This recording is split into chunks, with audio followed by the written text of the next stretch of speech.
Good morning and welcome back to our online classes. Yesterday we have completed our second lesson of geography, that was globe, latitudes and longitudes. हमने geography का lesson complete किया, globe के बारे में detail से जानकारी ली। उसके बाद किसी भी लोकेशन को ग्लोब फाइंड आउट कैसे कर सकते हैं, एग्जैक्ट किसी भी लोकेशन को फाइंड आउट कैसे, उसके लिए हमें क्या कुछ रिक्वायरमेंट होती है कि उसका लैटिट्यूड और लॉन्गिट्यूड पता होना चाहिए। दूसरा, लॉन्गिट्यूड की हेल्प से हम किस प्रकार टाइम का मेजरमेंट करते हैं, स्टैंडर्ड टाइम क्या है, जीएमटी क्या है, ये सारी चीजें हमने डिस्कस की थी। Now we move towards our second lesson of history, that is from hunting gathering to growing food. कि पहले हमने जो फर्स्ट लेसन में डिस्कस किया तब भी हंटिंग शिकार करना, गैदरिंग इकट्ठा करना, यानी या तो शिकार करके व्यक्ति गुजारा करता है, gathering different type fruits, vegetables और whatever edible things they are going to get from the forest, तो उन सारी चीजों को इकट्ठा करना सर्वाइवल के लिए। और उसके बाद उससे आगे मूव करके टू ग्रोइंग फूड, कि अपने आप से फसलें उगाना कैसे सीखा।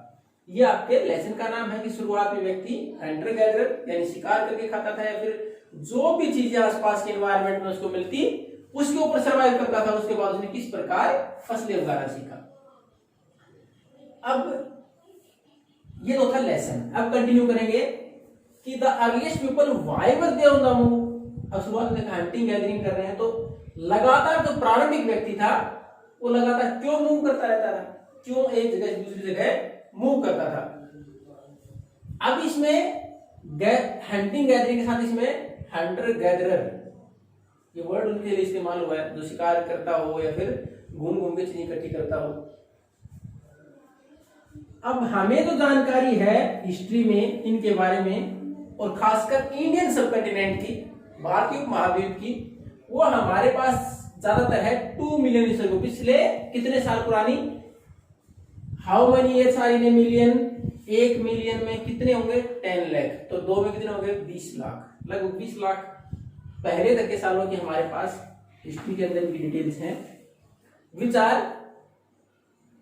कलेक्टेड बाय और compiled by different historians through different literary sources as well as archaeological sources, जो कि या तो लिखी हुई चीजों से मिल गए या फिर हमारे पास जो आर्कियोलॉजिकल यानी खुदाई के दौरान जो चीजें मिली, पुरानी चीजों की स्टडी की गई उसके द्वारा मिली ये सारी चीजें। तो लगभग हमारे पास पिछले 20 लाख साल तक का अंदाजन इतना हमारे पास कि लाइफ तब से रही है, तब से हमारे पास जानकारी है।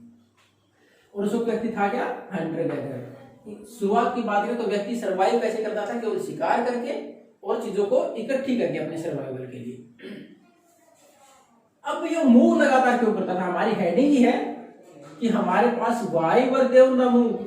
जो व्यक्ति स्टार्टिंग में था उन्होंने लगातार मूव क्यों किया।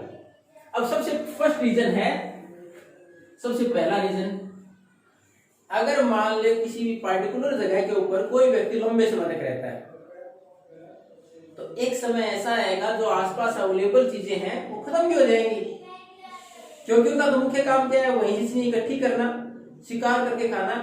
तो कुछ समय के बाद जो पार्टिकुलर जगह रहेगी, 1 किलोमीटर, 2 किलोमीटर, 5 किलोमीटर, 10 किलोमीटर को जो हमारे पास एरिया होगा, उसमें वो जितनी भी चीजें होंगी, फ्रूट्स हैं, नट्स हैं, वेजिटेबल्स हैं, या फिर they are going to hunt the animal, जो शिकार करके जितना दौरान वो खाते हैं वो सारे खत्म हो जाएंगे।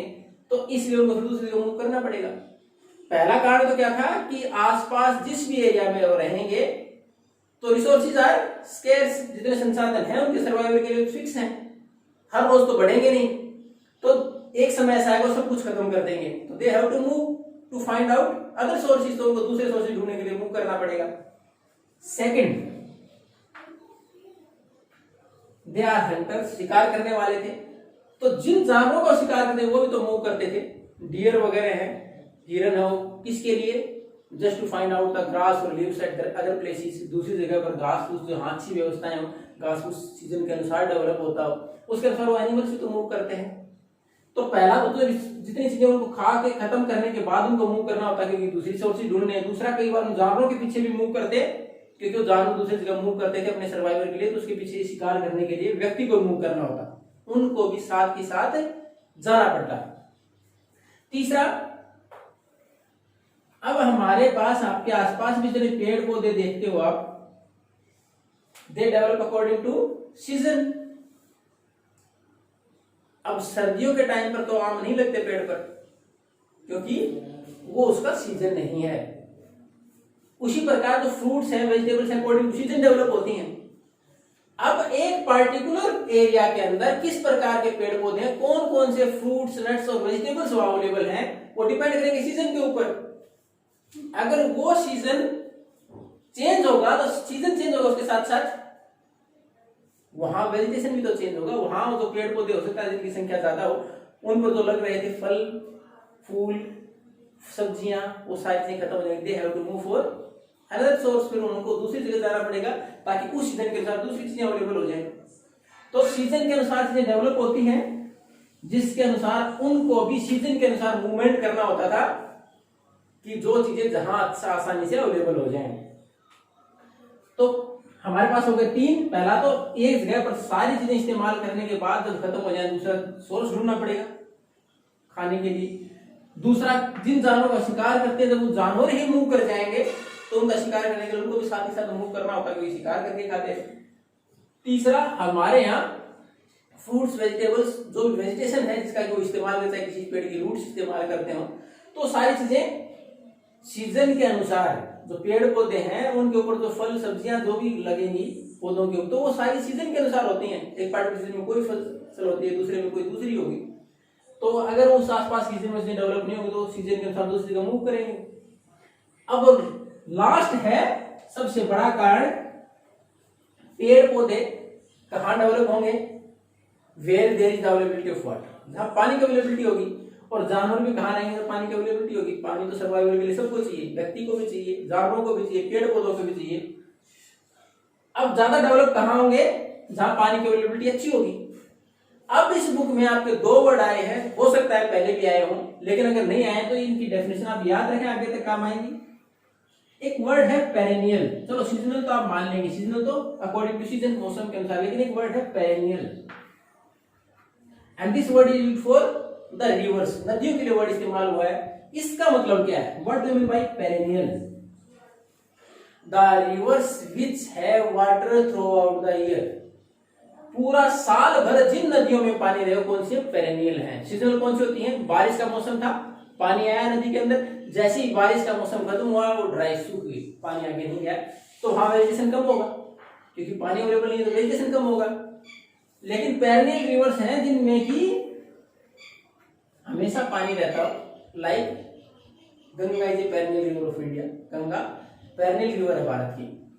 तो पेरेनियल वो नदियां होती है जिसमें कि लगातार पानी आता है, तो only they are not depend on the season. Season के टाइम पर पानी बढ़ जाएगा, पानी की वॉल्यूम बढ़ जाएगी, लेकिन अगर सीजन नहीं रहेगा because of melting of ice, पहाड़ों से आइस मेल्ट होने के बाद वो आती है, तो वहां कम हो जाएगी वॉल्यूम, लेकिन कभी खत्म नहीं होता। तो ये डिपेंड करेगा पानी की अवेलेबिलिटी के ऊपर कि पेरेनियल रिवर्स के आसपास लोग ज्यादा रहेंगे, और जो सीजनल है उनके आसपास नहीं रहेंगे, तो उनको मूव करना होगा उसके अनुसार। अगर सीजनल रिवर्स के आसपास हैं तो उनको मूव करना होगा, क्योंकि वो जो जानवर हैं वो भी तो मूव करते हैं साथ ही साथ। अब अगला है हमारे पास, how do we know about these people. अब इन सारी चीजों के बारे में, इन लोगों के बारे में हम जानते कैसे हैं, इनके बारे में हमारे पास जानकारी का सोर्स क्या है। जो आर्कियोलॉजिस्ट हैं उन्होंने एक्सकेवेशन, खुदाई के दौरान कुछ टूल्स, यंत्र जो उस वक्त लोग इस्तेमाल करते हुए मिले, उनके आधार पर उनको स्टडी किया। और टूल्स भी किस प्रकार के होते हैं, either they are made from wood और स्टोन और मेटल और वुड, स्टोन, मेटल एटसेट्रा, और बोन्स, चाहे हड्डियों से बने, चाहे पत्थर से बने, चाहे लकड़ी के बने हुए थे। और हो सकता है लेटर स्टेज में बाद में वो सारे मेटल हमारे पास डिस्कवर हो गया, उससे बना दिए गए हो, तो उनको पढ़ते उसके अनुसार समय का पता लगा लेते थे कि कौन से उसके हैं। और ज्यादातर लंबे समय तक सर्वाइव कौन से करते हैं, वुड है वो भी डिस्ट्रॉय हो जाती है, टर्माइट आप पढ़ते हो क्या, दीमक लग जाए। फिर उसके बाद अगर हम और टूल्स की बात करें, एक्सेप्ट फ्रॉम द स्टोन, वो भी खत्म हो सकते हैं। अगर मेटल में भी आयरन है तो जंग लग जाता है, लेकिन पत्थर जल्दी खत्म नहीं होता, तो ज्यादातर टूल्स किसके मिले, पत्थर के। और किसलिए इन टूल्स का इस्तेमाल किस लिए करते थे वो, for making weapons to hunt, शिकार करने के लिए उसे हथियार भी बनाते, to scrap skin off the animals, जानवरों की स्किन उतारने के लिए, उसके साथ पेड़ों की छाल उतारने के लिए, to chop the meat, meat को काटने के लिए, इन सारी चीजों के लिए उसका टूल्स उन यंत्रों का वो इस्तेमाल करते भी। और दे आर ड्यूरेबल भी थे। तो इनसे पता लगाते कि कौन से टूल्स कब डेवलप हुए होंगे, किसके बाद उन्होंने सीखा और उनका किस प्रकार इस्तेमाल करना सीखा। इसे आर्कियोलॉजिस्ट हमें बताते हैं कि कितने साल पुरानी चीजें होंगी और किस प्रकार लोग रहे होंगे।